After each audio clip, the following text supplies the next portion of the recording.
Mes amis, bien le bonjour. Aujourd'hui, je suis venu vous parler de sociétés secrètes. Au départ, je vous cache pas que je me suis dit, évite le sujet, parle d'autre chose, parle de climat, parle de Jeux Olympiques ou de la pluie à Dubaï. Et après, j'ai réfléchi. Je me suis dit, si chaque fois que je parle d'un sujet qui m'intéresse et qui intéresse une bonne partie de l'audience par ailleurs, qu'il y a des gens à qui ça donne des urticaires, eh bien, j'en parle pas, je peux fermer le canal aussi, je peux aller faire autre chose. Ça n'a pas de sens. Donc, j'ai décidé de vous parler de sociétés secrètes. Alors aujourd'hui, on va parler on va parler de ceci, on va parler d'un certain nombre d'organismes, et je vais vous donner cette image à télécharger sur Wikipédia, tout simplement. Je vais vous donner le lien, Wikipédia, cette image existe, mais elle est difficile à comprendre sans l'explication qui va avec. Alors, elle est à 90% juste. Il y a 2, 3 éléments qui sont pas complètement corrects, mais c'est pas grave. Ils ne changent rien au grand principe des choses. Alors, avant d'aller plus loin, il faut savoir que en termes de franc-maçonnerie, si vous regardez dans son histoire, à travers le monde, à travers les pays, les périodes et tout ça, il n'y a pas une franc-maçonnerie, mais il y a plusieurs. Et quand je dis plusieurs, pourquoi le mot plusieurs, il vient d'où? Il vient du fait qu'il y a plusieurs francs-maçonneries qui sont différentes et il y a des parois entre elles qui ne sont pas poreuses. On ne passe pas de l'une à l'autre. C'est des parois, on peut les imaginer comme des murailles. C'est complètement fermé. On ne peut pas passer de l'une à l'autre. Donc elles sont construites sur des principes différents. Grosso modo, si je veux le diviser en deux catégories, on va aller plus que deux catégories, mais les deux premières catégories, il y a la franc-maçonnerie, on va dire, confessionnelle, et il y a la franc-maçonnerie laïque. Laïque, c'est par exemple ce qu'on appelle Grand Orient. Il y a ça en France, il n'y a pas ça au Royaume-Uni. Confessionnelle, on va retrouver dans plusieurs types.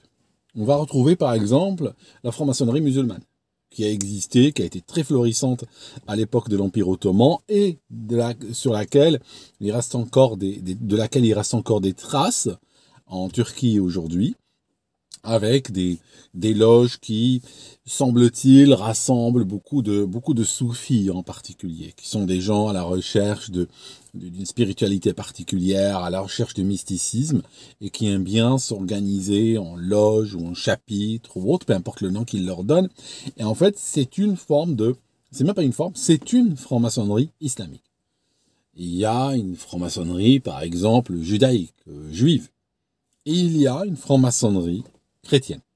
Donc, si je parle, aujourd'hui, je vais vous parler du Royaume-Uni, je vais vous parler de mon expérience, la franc-maçonnerie britannique est chrétienne. Et elle se divise en deux catégories. Il n'y a pas de franc-maçonnerie laïque au Royaume-Uni. Il y a la franc-maçonnerie chrétienne et il y a la franc-maçonnerie multiconfessionnelle. Ça veut dire quoi, multiconfessionnelle? Ça veut dire que c'est une franc-maçonnerie qui va accepter des gens de diverses confessions. Mais pas de laïcs, mais des gens de diverses confessions. Et on a une franc-maçonnerie qui est historiquement chrétienne et qui l'est jusqu'à aujourd'hui. Alors, si on regarde ce graphique, on va essayer de le comprendre. J'aimerais que vous voyez cette partie qui est tout en bas. Cette partie qui est tout en bas, je vais faire un petit montage, comme ça vous pouvez voir ça joliment à l'écran. Cette partie qui est tout en bas, c'est ce qu'on appelle la franc-maçonnerie. Ça, c'est des corps liés à la franc-maçonnerie, mais qui sont derrière celle-ci. Mais ce qu'on appelle communément la franc-maçonnerie, ce n'est pas tout ce que je suis en train de vous montrer là, c'est que cette partie tout en bas. Alors cette partie tout en bas, ce qu'on appelle la franc-maçonnerie, n'a que 3 degrés. Elle a 3 degrés. Celui qui arrive, qui est initié, il va s'appeler apprenti, après il passe, au bout de quelques mois, au bout d'un an, peu importe, l'activité de la loge, son activité à lui. Il y a des gens qui rentrent dans une loge, ils sont apprentis, et puis après, ils reviennent plus jamais, ou de loin en loin, et puis 5 ans plus tard, ils sont peut-être toujours apprentis. Donc la carrière maçonnique, chacun a la sienne. Après, ils passent au grade de compagnon, le deuxième. Et puis après, ils passent au grade de maître. Mettant au minimum, ça peut prendre 1 an, 18 mois, il n'y a pas de maximum. Il y a des gens, ça peut leur prendre 10 ans pour passer à travers ces 3 grades que je viens de vous décrire. Il n'y a pas 33. Je vous dirai d'où vient le 33. Le 33 qu'on va retrouver dans la littérature de Dan Brown et tout se réfère à l'un des organismes ici, à l'une des structures qui est derrière. Bon, maintenant, quand on arrive ici, quand on arrive au 3e degré ici, eh bien, on peut, si on veut, rejoindre certaines de ces structures ici, sous condition. Certaines, on peut aller les rejoindre parce qu'on le veut, d'autres c'est sur invitation seulement, et d'autres ont encore d'autres critères pour rejoindre. Alors, première chose que j'aimerais vous dire, c'est que la majorité des francs-maçons vont rester ici, vont rester sur ces 3 degrés, et ils n'iront pas plus loin. Ils resteront ici parce qu'ils le veulent, tout simplement. La majorité des gens rejoignent la franc-maçonnerie, appartiennent à une loge, ou même 2 loges et tout, et puis continuent toute leur vie là-dedans, puis ça se passe très bien. Maintenant, plus on avance dans ces structures, moins on la demande. Parce que si par exemple ici, à l'échelle d'un pays, on va par exemple à l'échelle du Royaume-Uni, on va trouver 200 000 francs-maçons par exemple, quand on arrive là, on est dans chacune de ces structures, on est quelques milliers, quelques centaines, à quelques dizaines de personnes seulement à l'échelle d'un pays. Donc c'est beaucoup moins actif, c'est beaucoup moins peuplé. Maintenant, on arrive à quelque chose d'important, c'est que si vous regardez les couleurs, là j'ai une copie en noir et blanc, mais je vous mets une en couleur à l'écran, là où vous voyez le vert, là où le titre est affiché en vert, c'est que c'est un corps maçonnique chrétien. Ça signifie pour rentrer, il faut être chrétien et, pour beaucoup, promettre de défendre la chrétienté. Donc, c'est des gens qui sont là, qui sont très très sérieux au sujet de la chrétienté. Ce n'est pas des chrétiens modérés ou mous ou des choses comme ça. C'est vraiment des chrétiens qui sont extrêmement sérieux dans leur approche à leur religion. Donc, on va avoir différents corps ici. Alors, bien entendu, d'une juridiction à l'autre ou d'un pays à l'autre, cette structure peut légèrement changer. Par exemple, je peux vous donner un changement, par exemple, celui-ci, qu'on appelle le rite ancien et accepté, ce qu'on appelle RE2A, REAA, RE2A. Eh bien, par exemple, dans certaines juridictions, comme par exemple en France, il est possible d'y entrer directement. Ça signifie on peut venir et être initié là-dedans et rentrer là-dedans. Au Royaume-Uni, c'est pas comme ça. Au Royaume-Uni, il faut être franc-maçon au 3e degré depuis au moins 6 mois. Avoir le 3e degré depuis au moins 6 mois, c'était 1 an avant, ça a changé, pour pouvoir y entrer. Donc, toutes les structures que vous voyez ici sont moins populaires que la franc-maçonnerie et pour cause.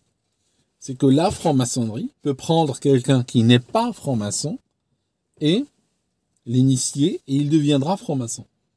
Là-dedans, donc la franc-maçonnerie est forcément exposée au public. Là-dedans, ce n'est plus exposé au public. Là, c'est exposé. Si vous voulez ça, vous pouvez le voir comme de la franc-maçonnerie dans la franc-maçonnerie. Ça signifie que c'est pas du tout exposé au public parce que quelqu'un du public ne peut pas venir et y entrer. Il faut déjà être franc-maçon. Donc, ça crée, si vous voulez, une barrière. Alors, certaines peuvent avoir des conditions. Par exemple, celle-ci, que vous voyez ici, ces 3-là, vont exiger par exemple d'appartenir à ça, à l'Arche royale, et d'appartenir à ça, à ce qu'on appelle les Mark Masons. Donc, ceux-là, par exemple, appartiennent à ça, à la franc-maçonnerie, ils appartiennent à ça, donc Royal Arch, et ils appartiennent aux marques, et seulement ils peuvent venir là. Donc, vous voyez que ça crée une carrière qui peut être assez longue. Donc, par exemple, ceux qui sont dans cet ordre-là qui exige d'appartenir encore à ça et à ça, généralement, les gens qui y arrivent, ça fait 15, 20 ans qu'ils sont francs-maçons. Ça signifie on va trouver des gens qui sont dans la franc-maçonnerie depuis très longtemps. Donc, en général, vous allez retrouver très peu ou pas, voire zéro même, témoignages sur les réseaux sociaux de gens qui y appartiennent. Tout simplement parce que il y a des gens qui arrivent ici, 1er, 2e, 3e degré, et ils passent 1 an, 9 mois, 6 mois, voire même des fois 3 semaines dans la franc-maçonnerie, ils s'entendent pas avec des gens, ou bien ils comprennent pas un truc, bon, où ils se prennent la tête, et après ils peuvent aller sur YouTube ou ailleurs dire oui, j'ai vu de la franc-maçonnerie, ils commencent à raconter des choses. Mais généralement, pour beaucoup, n'ont pas atteint, n'ont pas passé assez de temps pour pouvoir vraiment comprendre à quoi ils participent. Une fois que les gens sont là-dedans, c'est fini. C'est des gens qui sont là depuis tellement longtemps que c'est pas des personnes qui n'ont pas compris ou qui sont rentrées sur un malentendu puis qui vont venir et dire ah oui, il y a un problème et tout ça. Ok. Donc, ça, si vous voulez, grosso modo, hein, d'ailleurs, un truc important, vous n'êtes pas obligé, et c'est important quand même, de prendre ça comme argent comptant, ou bien accepter ma parole sur ça. Vous pouvez vous-même faire votre travail citoyen et aller vérifier. C'est-à-dire que, par exemple, prenez n'importe quel ordre, prenez par exemple l'ordre de saint Thomas d'Aquin, hein, vous voyez, il a une croix comme symbole. Vous pouvez aller chercher leur site internet, hein, vous pouvez aller googler, trouver leur site internet et voir c'est quoi les conditions d'entrée et tout. Et certains, ils peuvent parler beaucoup. C'est même pas des sociétés complètement secrètes, c'est des sociétés, on va dire, discrètes. On les cherche si on les trouve, mais si on ne réalise pas qu'elles existent, on ne va pas les trouver. Donc vous pouvez aller vous-même voir et réaliser un petit peu sur quelles valeurs ils fondent leur travail. Voilà, c'était juste, je voulais vous montrer ça. 33 degrés, oui, je vous ai promis que j'allais vous en parler. Alors, ce qu'on appelle le RE2A, il a effectivement 33 degrés. Au Royaume-Uni, il commence au degré 4 et il va jusqu'à 33. Et 33 degrés, c'est très peu de gens l'ont. Pourquoi? Parce que tout simplement, 33e degré, c'est un rôle... C'est un 32e degré qui sera à un moment donné nommé comme, entre guillemets, maître provincial, parce que c'est des chapitres qui sont organisés par province au sein du pays. Et donc, quand quelqu'un devient quelque part le directeur, si vous voulez, d'une province ou dirige une province, il obtient le 33e degré. C'est l'inspecteur général, si vous voulez. Donc, les degrés jusqu'au 30 peuvent être obtenus après un long parcours.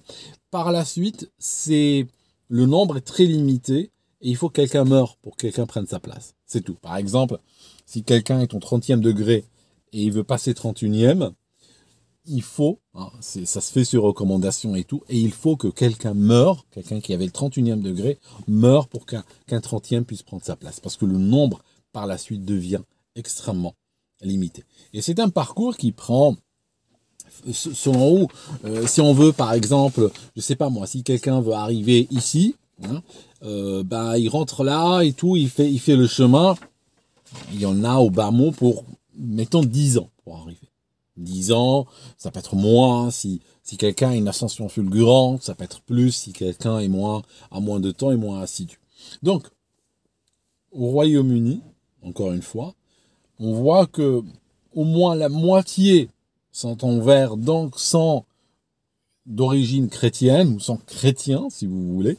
Et puis, bien sûr, ils vont développer dans leur travail, dans leurs valeurs, ils vont développer les valeurs de la chrétienté. Et c'est des valeurs qui sont extrêmement fortes dans ces systèmes-là. Quelques réponses à quelques questions par rapport à l'intervention sociétale et tout ça.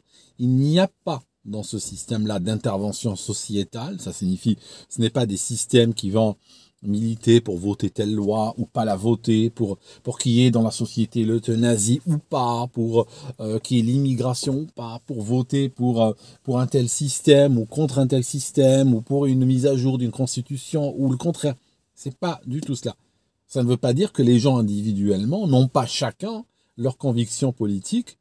C'est un peu comme dans le bus ou dans un club de foot ou dans une entreprise. Chacun a ses opinions, ses avis politiques et ses valeurs, mais ça ne veut pas dire qu'au niveau de la structure, ce sont des choses qui sont discutées ou influencées ou gérées ou autre. Donc ça, c'est quelque chose dont je voulais vous parler. Et puis un autre point, peut-être que je peux évoquer avant de finir cette vidéo, c'est il y a des gens, ils disent moi, je n'aime pas le secret. Bien entendu, le secret, c'est vrai que il dérange. Le secret, ça renvoie au mystère, ça renvoie à des choses comme ça. On se sent toujours un peu, des fois intrigué par un secret. Mais le fait est que les citoyens ont le droit de se réunir en secret. Ça ne veut pas dire nécessairement qu'ils font quelque chose de mal. Je parle à des Maghrébins, ils m'ont contacté récemment, ils m'ont dit voilà, on est réunis dans tel endroit, tout ça, parce que on s'est converti au christianisme. Ils ont le droit de se convertir au christianisme. Moi, j'encourage pas un homme à changer de religion. Moi, j'encourage les gens à se sentir bien dans leur culture, à se sentir bien dans leur religion d'origine. Je n'encourage pas les gens à changer, parce que changer, c'est plus de dégâts qu'autre chose. Maintenant, s'ils ont trouvé leur bonheur dans le christianisme, moi je dis why not. Mais ils sont organisés pratiquement comme une société secrète. Ils ont le droit en tant que citoyens d'être en société secrète. Je vais leur dire quoi? Mettez-vous tous sur un site internet et mettez vos visages et vos noms et tout ça. Les gens ont le droit d'avoir des secrets. Ça ne veut pas dire que si quelqu'un a un secret, qu'il est en train de manigancer quelque chose ou de cacher quelque chose. Sinon, on rejoint un petit peu les dérives totalitaires que nous vivons aujourd'hui, avec des États tentaculaires qui mettent des caméras à reconnaissance faciale, qui font passer des lois permettant à la police d'espionner les emails, les téléphones, les communications, de les enregistrer, de les stocker, de les analyser, et tout ça et tout ça. Et puis quand on parle, quand on proteste, ils disent oui, ben si vous n'avez rien à cacher, vous n'avez peur de rien. Vous voyez, la transparence, moi je veux de la transparence de l'État. L'État doit être transparent vis-à-vis des citoyens. Moi en tant que citoyen, j'ai pas de transparence vis-à-vis de l'État ou vis-à-vis de qui que ce soit. Vous voyez ce que je veux dire? Et puis un dernier point quand même important. Il faut savoir que chacune de ces structures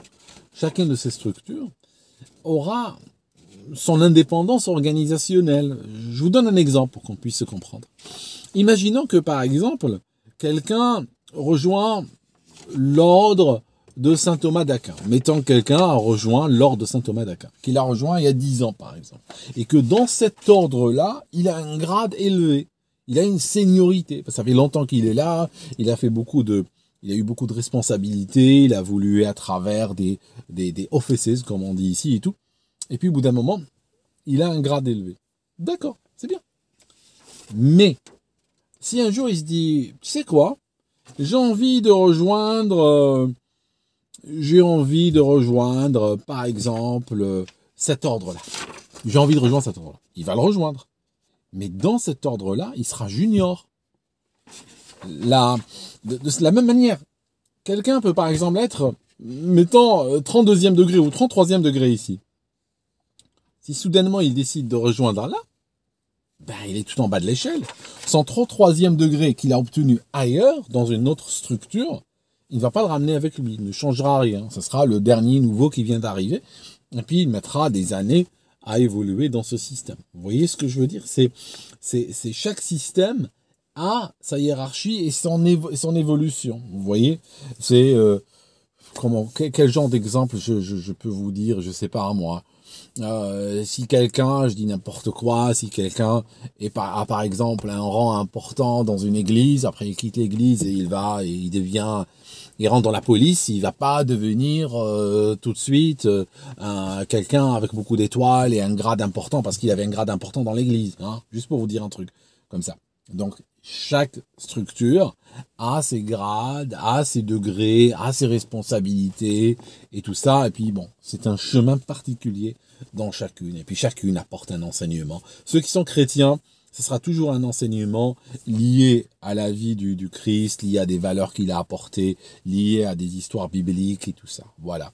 Et ça permet à des gens de se rencontrer, d'avoir les mêmes valeurs, d'avoir des conversations, faire un peu, beaucoup, peu ou prou de caritatif. Le caritatif, on le retrouve à tous les niveaux, mais là où il est le plus fort, c'est plutôt là. Hein, c'est plutôt dans ce qu'on appelle la franc-maçonnerie, dans le craft ou les loges bleues. Donc ça, c'est extrêmement fort. Et si on va le retrouver, mais comme ils sont moins nombreux, eh bien le caritatif sera un peu moins, on va dire un peu moins efficace. Mais voilà, c'est des choses qui sont faites à tous les niveaux. Donc voilà, c'était juste je vous raconte un peu la structure globale.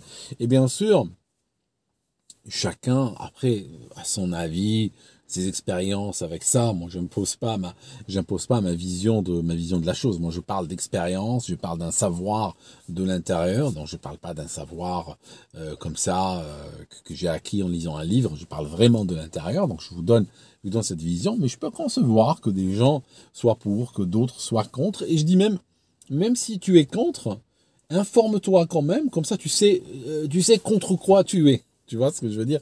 Tu sais que tu es contre ça, tu es contre telle chose. Tu n'es pas contre quelque chose que tu ne peux même pas définir. Donc voilà, moi je partage ça en espérant que quelque chose de positif en naîtra. Et puis voilà. Merci beaucoup mes amis d'avoir écouté jusqu'ici.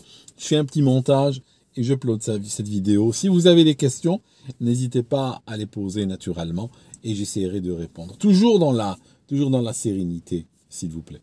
Merci mes amis et à la prochaine.